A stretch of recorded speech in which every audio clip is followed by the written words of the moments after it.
Thanks for taking time out of your schedule to sit down with us today to talk about what has been a very, very strange year, 2020, and what we're going to do from here.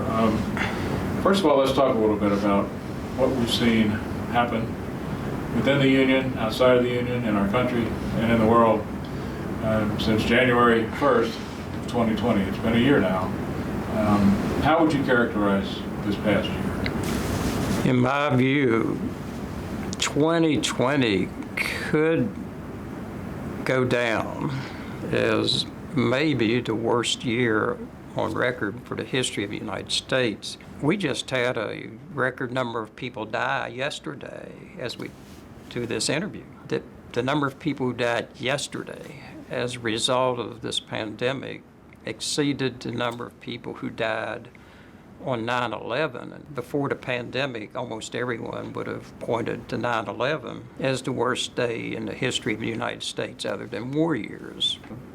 We, collectively, we should have done a better job from the White House to the Congress to every person, including me, in a position of authority in the United States. And because we haven't done a better job of leading, a number of our fellow citizens are gone, and I find that tragic. We have one of our metallurgical mines in Alabama has been, every single person there has been laid off since about 2 months ago. We've had a mine in Boone County, West Virginia, just closed.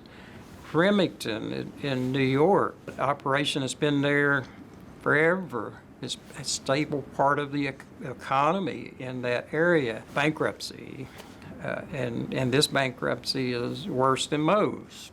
Worst year since 1934 for the coal industry.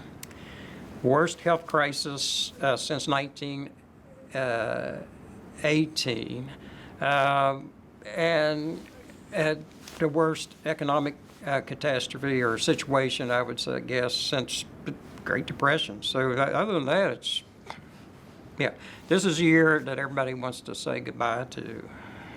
Our brothers and sisters up in Canada, it also had a pretty rough 2020. Oh, yeah. COVID's been better up there than it has been here, but the employment situation hasn't. Tell us about that. Yeah, we've lost two large mines in Canada, Grand Cache and Hinton. And Hinton has been a big piece of our union forever, and I've really admired leadership there. And so that's been a tough situation for us. Grand Cache was organized by us and during the time I've been president, and both of those facilities have closed. But putting the whole thing together, 2020, as you pointed out, has been a very bad year for our country. With respect to our union, it's had its ups and downs, but it seems like there's still a reason for hope as we move forward. Just talking about the United Mine Workers Environment. I am amazed at the resiliency of our workers, our members.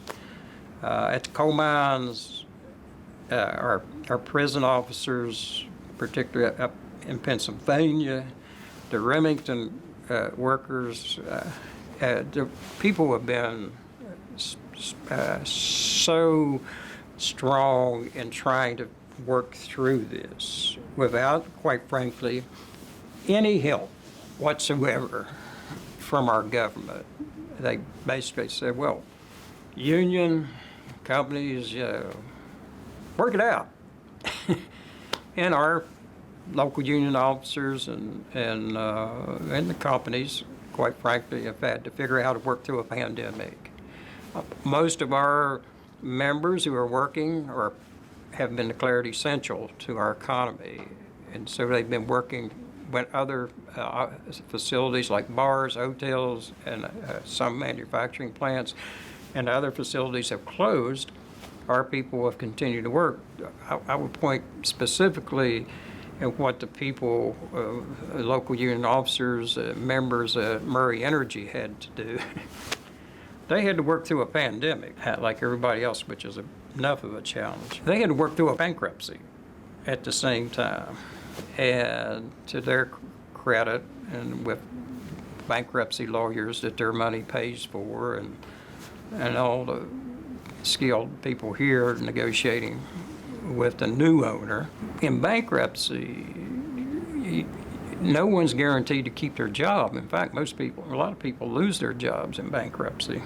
But people kept their jobs at Murray Energy, kept their seniority at Murray Energy. Then the people at Cumberland, let me mention them for a minute. We hats off to Levi Allen and our staff here for negotiating a collective bargaining agreement there that pretty much guaranteed employment for a couple years and has terms of contract in place for 5 years. But we now have an employer that's taking those operations over at Cumberland, and it looks like those workers at Cumberland have a much brighter future than 2 years. All through these bankruptcies, I try to turn these things that are bad into something that's good. So as we look to the future, one of the things we have to figure out is how to turn these victories that we've had in the past and the ability for the union to win fights like Pittston that people said we couldn't win, and passing legislation in '92 that people said you couldn't do, being able to get contract after contract in and industries in a downturn. And we've been blessed here to be able to do that. But we've got to be about the business of organizing the unorganized. In the past, we've been the best at it. Over the recent past, not so good. But that's got to be our focus going into this new year. We got to keep the jobs we have. We got to expand in the jurisdiction where we are now in the coal industry and other areas. But we've got to organize new workers, and nobody does a better job of fighting for workers once they're members of our union than we do.